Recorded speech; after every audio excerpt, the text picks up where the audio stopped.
سحرش میری بہن ہے اور اس کی عمر 20 سال ہے۔ سب بھائیوں کی طرح میں بھی اپنی بہن کو بہت چاہتا ہوں۔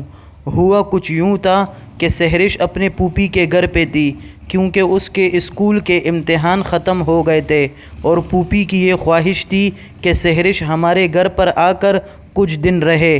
سحرش کو پھوپھی کے گھر گئے ہوئے 1 مہینہ ہو چکا تھا، جبکہ امی نے 1 ہفتے کی اجازت دی تھی اور امی بہت غصے میں تھی۔ امی نے مجھے کہا کہ جاؤ اور اپنی بہن کو پھوپھی کے گھر سے لے آؤ، تو میں نہا دھو کر کپڑے پہن کر موٹر سائیکل پر بیٹھ گیا اور پھوپھی کے گھر کے لیے روانہ ہو گیا۔ پھوپھی کا گھر ہمارے گھر سے کافی دور تھا۔ خیر، میں 2-3 گھنٹوں میں پھوپھی کے گھر پہنچ گیا۔ پھوپھی نے مجھ سے حال احوال لیے اور مجھے چائے پلائی۔ چائے پینے کے بعد میں نے پھوپھی سے گھر جانے کی اجازت مانگی کہ میں تو یہاں سحرش کے لیے آیا تھا کہ اس کو اپنے ساتھ لے جاؤں۔ پھوپھی نے مجھ سے کہا کہ اتنی جلدی بھی کیا ہے، کھانا کھا کر جانا۔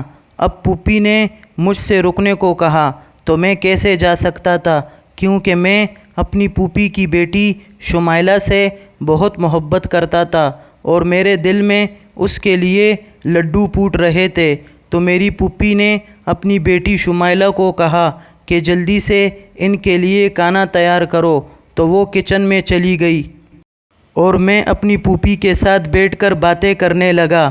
اتنے میں کچھ اور مہمان آ گئے۔ میں نے موقع مناسب سمجھا اور وہاں سے کھسک گیا اور کچن میں چلا گیا شمائلہ کے پاس۔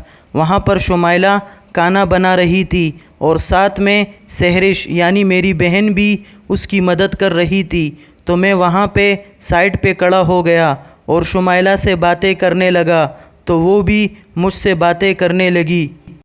میں نے اس کے بھرپور جسم کا جائزہ لیا اور اس کے 2 گلاب جامن بھی میں نے دیکھے جو لٹو کی طرح تھے، جو ایک الگ ہی نظارہ تھا، اور میں بہانے سے اس کے مموں سے ٹکرا رہا تھا اور مجھ پر ایک مستی کی کیفیت طاری ہو گئی تھی، جبکہ شمائلہ یہ سمجھ رہی تھی کہ میں اس سے جان بوجھ کے نہیں ٹکرا رہا، کیونکہ اس کے دل میں میرے لیے کوئی بھی ایسی بات نہیں تھی جبکہ میرے دل میں اس کے لیے۔